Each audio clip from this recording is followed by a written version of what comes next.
Welcome to Lawton's Legacy, Even More in 24, a new video stories that I'm starting with our city manager, John Ratliff. Hi, John. Hi. All right. It's great to be here. We're excited to be doing this in order to tell our story even better. So many great things are happening in Lawton Fort Sill, and it's important that we find ways to get the story out. Sometimes I don't even realize everything that we have going on. I want to tell you a little story about that, John. Last week, as you know, I was at the Oklahoma Municipal Contractors Association where the City of Lawton was presenting their projects. And what we were doing obviously was trying to get more people to come and bid on our projects so that we get lower costs for our citizens. And my job, John, was to stand up and say nice things about the City of Lawton and introduce our amazing Public Utilities Director, Rusty Wiesenhunt. And Rusty got up, John, and he gave this presentation. It was a slideshow. And with every project we have going on, he had a different slide. While he didn't tell of any projects that I wasn't aware of, I had never seen all of the projects we have going on. There must have been over 40, and he left a few out. As a matter of fact, we're going to talk about some of that in a little bit, and that was the 10 Winds road projects. So my point of all that is we have so much work going on here in the city. We need to find ways to get our story out, to build pride in the community.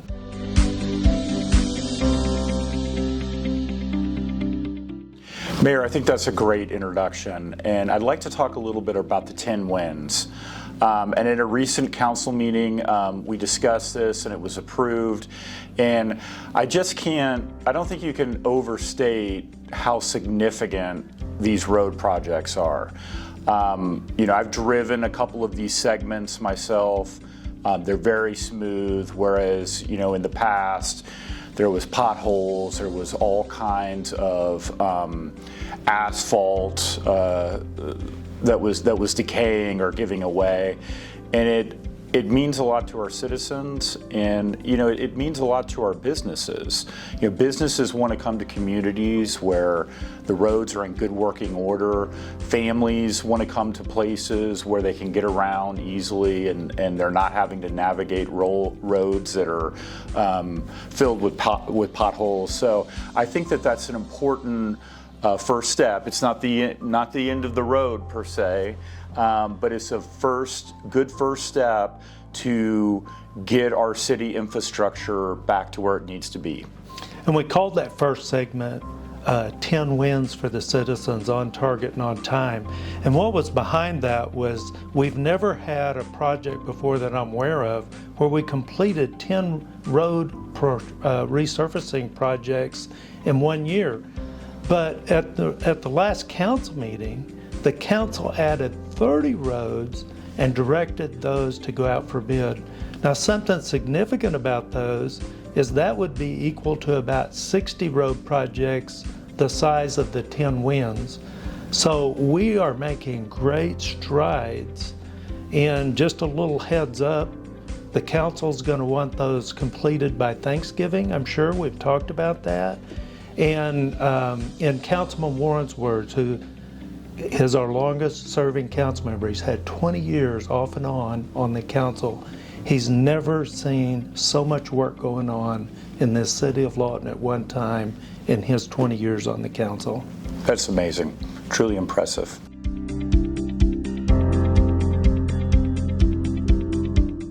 I think everybody's heard about our True North statement by now. And the True North statement is all about what we really aspire to be. It starts off with our vision, a community of choice where families thrive.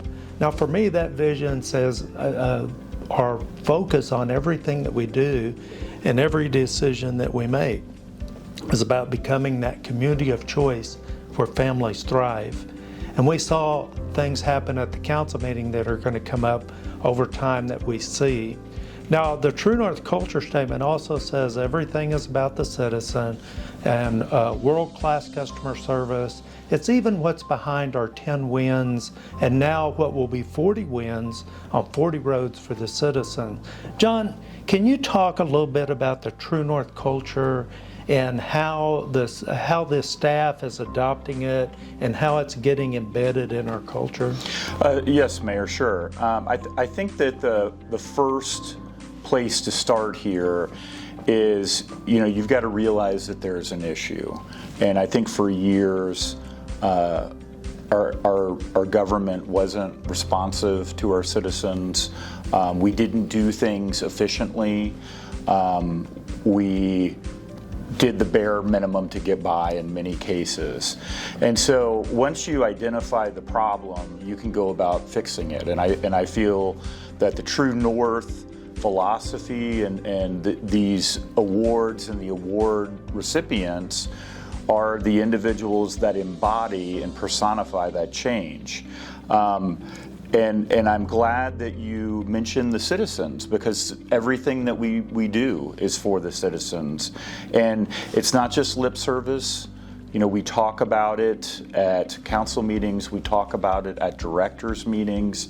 And I'm not suggesting that we have accomplished everything that we want to accomplish. We know that there's still a lot of room for growth.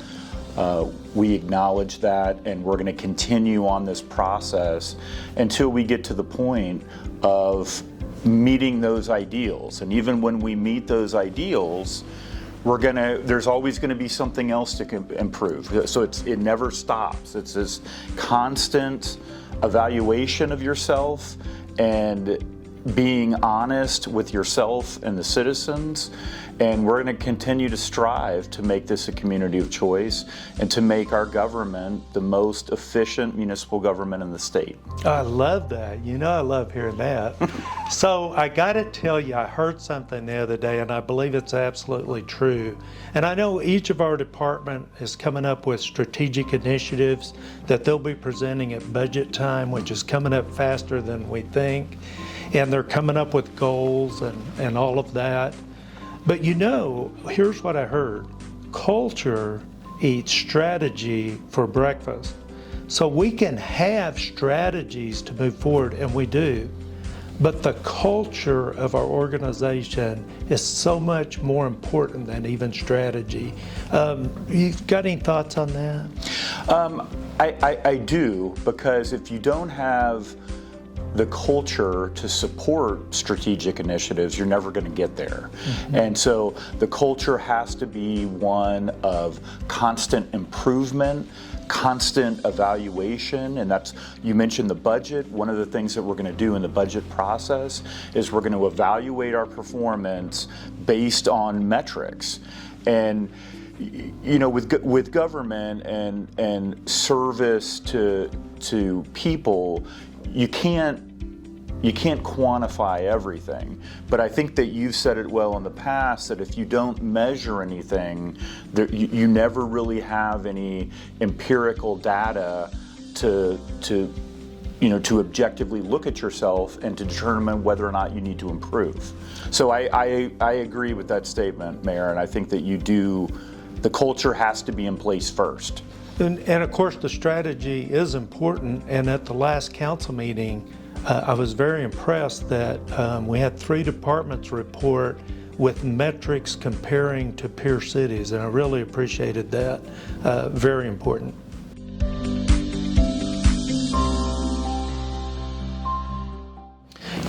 John, our vision, a community of choice where families thrive, we repeat that often. And for me, I've said before, everything revolves around that vision statement.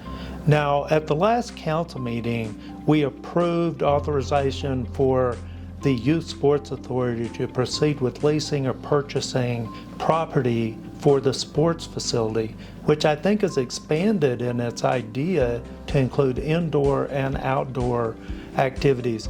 Can you, as a parent of school-aged children, can you talk a little bit about how you feel about our vision statement and how important the youth sports are to a community of choice where families thrive? Sure, Mayor. I'd be happy to. I think that youth sports are critical in the development of children. There are multiple studies out there that indicate that children that are involved in youth sports are more likely to perform better academically, are more likely to go on to higher education, and essentially achieve more in life. And the discipline and the skills that children get in playing youth sports are absolutely essential for their life. You know, they go in, they're on a team, they're part of something bigger than themselves. They interact with other children of different socioeconomic groups and different ethnicities. And by playing these sports together, they learn critical skills like problem solving and communicating and working together as for a common purpose. And so you just can't overstate how significant that is in Lawton becoming a community of choice in Southwest Oklahoma, because that development is essential for that child's long-term success. And not to mention the additional benefits that the child receives, like children that play sports are more confident, they're more likely to get out there and try different things. And that's what we want to challenge our children. We want to put them in situations that are out of their comfort zone so they can grow. So if I'm not mistaken, I hope I get this right, the goal of the Youth Sports Authority is for Lawton to become the premier youth sports program in the state of Oklahoma. As a parent, how do you feel about that?